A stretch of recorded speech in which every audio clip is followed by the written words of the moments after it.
के साथ मैं हूं अनुजा। गोवा में 2022 में विधानसभा चुनाव होने हैं, जिसके लिए सभी पार्टियां चुनाव की तैयारियों में जुट गई है। इस बीच बता दें कि गठबंधन को लेकर अब सरगर्मियां तेज हो गई हैं। जी हां, इससे पहले जब गोवा में राहुल गांधी चुनावी सभा को संबोधित कर रहे थे, बैठक कर रहे थे, उस वक्त वो जरूर चाह रहे थे कि टीएमसी के साथ उनका गोवा में गठबंधन हो जाए।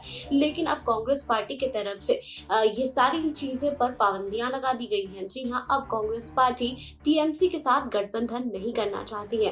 हालांकि अगर मैं ममता बनर्जी की बात करूं और टीएमसी की बात करूं, तो टीएमसी अब चाहती है कि उसका कांग्रेस के साथ गठबंधन हो, जिसको लेकर अब विवाद शुरू हो गया है। इस पर कांग्रेस के वरिष्ठ नेता पी चिदम्बरम को भी टीएमसी की तरफ से कई चीजें कही गई हैं। और साथ ही बता दें कि ममता बनर्जी अब सीधे तौर पर सोनिया गांधी से दोस्ती करना चाहती है, लेकिन कांग्रेस पार्टी अभी दोस्ती के मूड में बिल्कुल भी नहीं है। देखिए इस रिपोर्ट में कि आखिर पी चिदम्बरम ने को क्या क्या कहा गया है टीएमसी की तरफ से, और कांग्रेस पार्टी की तरफ से टीएमसी को क्या क्या कहा गया है। चुनाव से पहले अब सरगर्मियां लगातार तेज होती जा रही है, जिसको लेकर अब ये बातें भी सामने आने लगी हैं कि सोनिया गांधी और ममता बनर्जी में जो खटपट है, उसे अब ममता बनर्जी ठीक कर रही हैं। हालांकि इससे पहले भी ममता बनर्जी जब गई थी दिल्ली, तो सोनिया गांधी से मुलाकात नहीं की थी। उसके बाद से अब देखा जा रहा है कि टीएमसी और कांग्रेस पार्टी में खटपट का माहौल बना हुआ है।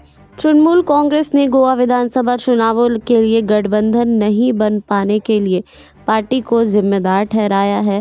बता दें, सोमवार को कांग्रेस नेता पी चिदम्बरम पर निशाना साधा और उनके बयान को व्यापक विपक्षी एकता के सहायक आह्वान पर कदम उठाने में कांग्रेस की असमर्थता के लिए बहाने पेश करने की कोशिश बताया है।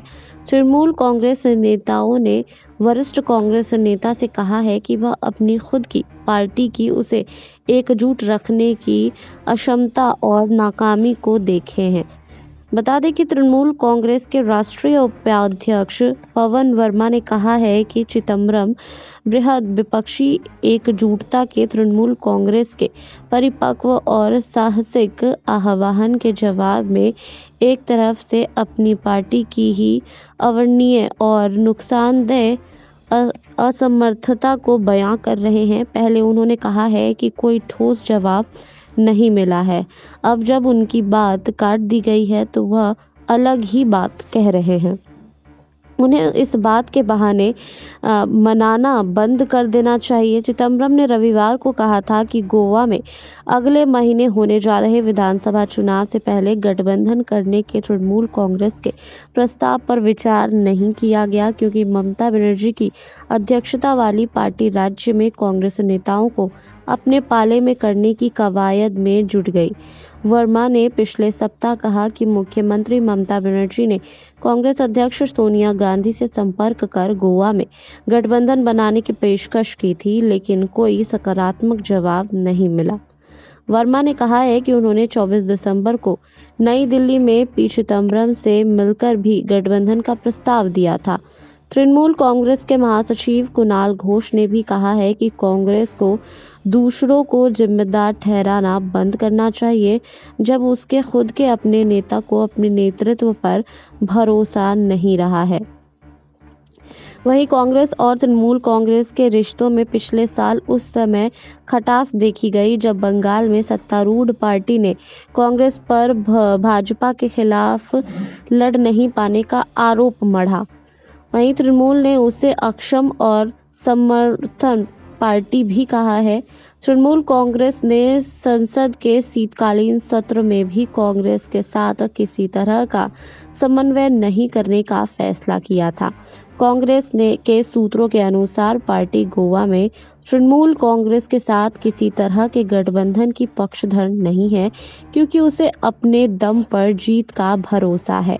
वहीं बता दें कि गोवा में 2022 में विधानसभा चुनाव होने हैं, जिसके लिए सभी पार्टियां चुनाव की तैयारियों में जुट गई है। हालांकि इससे पहले राहुल गांधी गोवा में गए और वहां पर बैठक भी की, लेकिन देखा जा रहा है कि वहां पर बात नहीं बन सकी है और जिसको लेकर अब गोवा में खटपट देखने को मिल रहा है।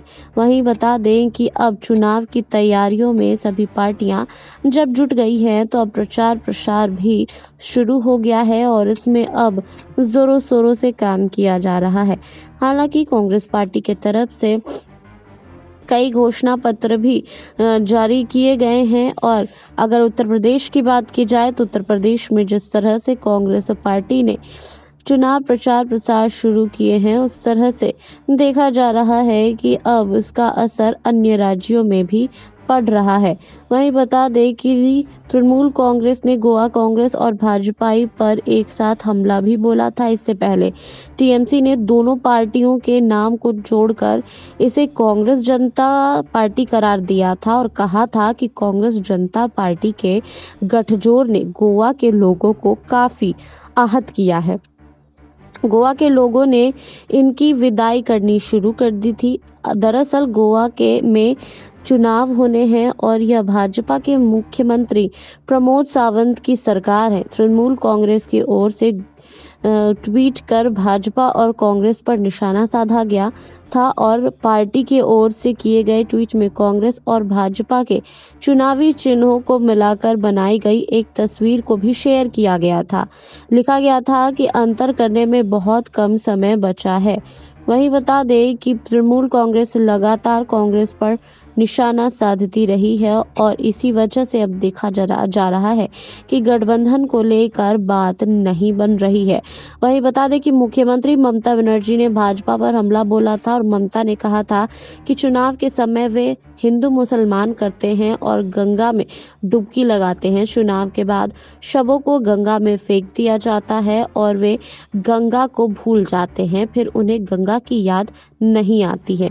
उन्होंने अपनी पार्टी के नाम को नई संज्ञा देते हुए कहा है कि टीएमसी का मतलब है टेम्पल, मॉस्क यानी मंदिर, मस्जिद और चर्च है।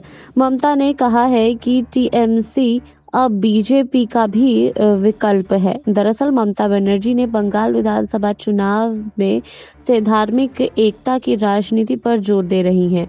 बंगाल चुनाव के दौरान भी ममता ने बार बार खुद को और पार्टी को धर्मनिरपेक्ष साबित करने की कोशिश की और इसके लिए ममता को संतुलन बनाने की जरूरत थी।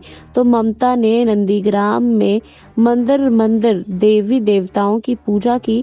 इससे पहले तक ममता और टीएमसी पर मुस्लिम त्रुटिकरण की राजनीति का आरोप लगता रहा था। यही वजह थी कि ममता नंदीग्राम चुनाव के दौरान किसी मस्जिद में नहीं गई, जबकि नंदीग्राम का कोई मंदिर ऐसा ना छोड़ा जहां उन्होंने पूजा और दर्शन ना किए हों। वहीं अब गोवा में भी बात एकदम से सिमटती जा रही है, जहां गठबंधन को लेकर ममता बनर्जी और टीएमसी चाहती है कि गठबंधन हो, तो वहीं अब कांग्रेस पार्टी गठबंधन के मूड में नजर नहीं आ रही है। अब देखना काफी दिलचस्प होगा कि चुनाव से पहले कांग्रेस और टीएमसी अपना गठबंधन कौन सी पार्टी के साथ करती है या फिर अकेले ही चुनाव लड़ती है। आपको हमारी ये रिपोर्ट कैसी लगी हमें कमेंट बॉक्स में लिखिए। बाकी और खबरों के लिए जुड़े रहिए SPN9 न्यूज के साथ।